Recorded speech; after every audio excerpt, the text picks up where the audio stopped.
आज आपण मस्त कोथिंबीरीची थालीपीठ करणार आहोत. थालीपीठमध्ये कोण कांदा असं वरतून टाकतं, असा तुम्हाला प्रश्न पडला असेल. पण तुम्हाला सांगते, आमच्या घरी कांदा सगळ्यांना आवडत नाही. त्यामुळे कुणाला आवडतो, कुणाला नाही आवडत. ज्यांना आवडतो त्यांना थालीपीठमध्ये मी वरतून कांदा टाकते. म्हणजे सगळ्यांच्या आवडीनिवडीप्रमाणे थालीपीठ होतात. खमंग, कुरकुरीत आणि खुसखुशीत कोथिंबीरीची थालीपीठ करायची असेल तर सगळ्यात अगोदर बाजारातून कोथिंबीर आणायची. ती चिरून घ्यायची, स्वच्छ धुवून घ्यायची. तिला खूप माती असते, त्यामुळे ती 2-3 पाण्याने धुवा. कोथिंबीर धुवून झाल्यानंतर एका परातीत ती कोथिंबीर काढून घ्यायची.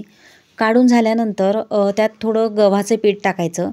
साधारण 1 वाटी गव्हाचं पीठ टाकायचं, अर्धी वाटी बाजरीचे पीठ टाकायचं, अर्धी वाटी बेसन टाकायचं आणि अर्धी वाटी तांदळाचं पीठ टाकायचं. हे सगळे पीठ टाकल्यामुळे काय होतं, आपले थालीपीठ एकदम कुरकुरीत होतात. त्यानंतर थोडा ओवा हातावर क्रश करून टाकायचा, थोडा हिरवी मिरचीचा ठेचा टाकायचा, चवीनुसार मीठ घालायचं. त्यानंतर अगदी थोडे मसाले मसाले म्हणजे काय, तर आपल्या मसाल्याच्या डब्यातलेच थोडे सामान, थोडी हळद, लाल मिरची पावडर आणि नंतर थोडे आपले पांढरे तीळ असतात ते घालायचे.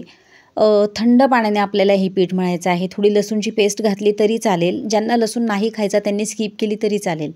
त्यानंतर थंड पाण्याने हे पीठ मळून घ्यायचं. लक्षात असू द्या की पाणी अगदी थोडं थोडं टाका, कारण आपण पहिलेच कोथिंबीर धुवून घेतलेली असते. त्यामुळे कोथिंबीरलासुद्धा थोडा ओलावा असतो. त्यामुळे थोडे थोडे पाणी टाकून हे पीठ मळा. अगदी आपण घट्ट गोळा नाही करायचा, त्यामुळे आपले थालीपीठ कुरकुरीत नाही होणार. मीडियम आपले पीठ मळले गेले पाहिजे. आपण पोळ्यांना जसे पीठ करतो तसे त्यापेक्षा थोडे ओले पीठ पाहिजे आपले. असे पीठ साधारण मळून ठेवायचे आणि 10 मिनिटांनी साधारण थालीपीठ करायला घ्यायचे. बघा, मी तुम्हाला दाखवलं इतकं मऊ पीठ पाहिजे आपलं. त्यानंतर थालीपीठ करायचे असले तर काय करायचं, आपण एक भांड्यात पाणी घ्यायचे. त्या भांड्यात एक रुमाल ओला करून घ्यायचा. पोलपाटवर किंवा एका पाटावर तो रुमाल टाकायचा आणि ओला हात टाकून आपले हे थालीपीठचे जे पीठ आहे ते घ्यायचे आणि अगदी अलगद हाताने आपला जो ओला रुमाल आहे त्यावर थालीपीठ करायचे. मी यात कांदा नाही घातला. आमच्या घरी कांदा सगळ्यांना नाही आवडत, म्हणून मी ज्यांना आवडतो त्यांना वरून टाकून देते. अगदी मस्त ट्रिक आहे ही, कारण सगळ्यांना कांदा आवडत नसला तर मला कांदा नको किंवा मला कांदा पाहिजे हा प्रश्नच नको. त्यामुळे ज्यांना पाहिजे त्यांना असा वरून कांदा टाकून देते आणि नंतर तव्यावर थोडंसं तेल किंवा तूप, बटर टाकून हे थालीपीठ टाकायचं आणि थोडं मीडियम गॅसवर भाजायचं. अगदी खुसखुशीत, कुरकुरीत आणि खमंग होतात हे थालीपीठ.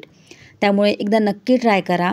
अजून एक महत्त्वाची गोष्ट म्हणजे, तुम्ही व्हिडिओ बघितली की लाईक, शेअर, सबस्क्राईब नक्की करायला विसरू नका. कारण तुम्ही जर व्हिडिओ सबस्क्राईब केली, लाईक केली, शेअर केली तर तुम्हाला मी टाकलेली नवीन व्हिडिओ लगेच नोटिफिकेशनमध्ये येते. त्यामुळे नक्की सबस्क्राईब करायला विसरू नका. आणि तुम्ही दिलेल्या प्रतिसादाबद्दल खूप खूप आभार. नक्की असे थालीपीठ तुम्ही करून बघा. असे थालीपीठ तुम्ही लोण्याबरोबर किंवा दह्याबरोबर सुद्धा खाऊ शकता. मी त्या दिवशी नुकतेच तूप काढले होते, त्यामुळे भरपूर लोणी होते. त्यामुळे सगळ्यांनी हे लोण्याबरोबरच खाल्ले. नक्की करा. रेसिपी आवडली तर लाईक, शेअर, फॉलो, सबस्क्राईब करायला विसरू नका. Bye bye.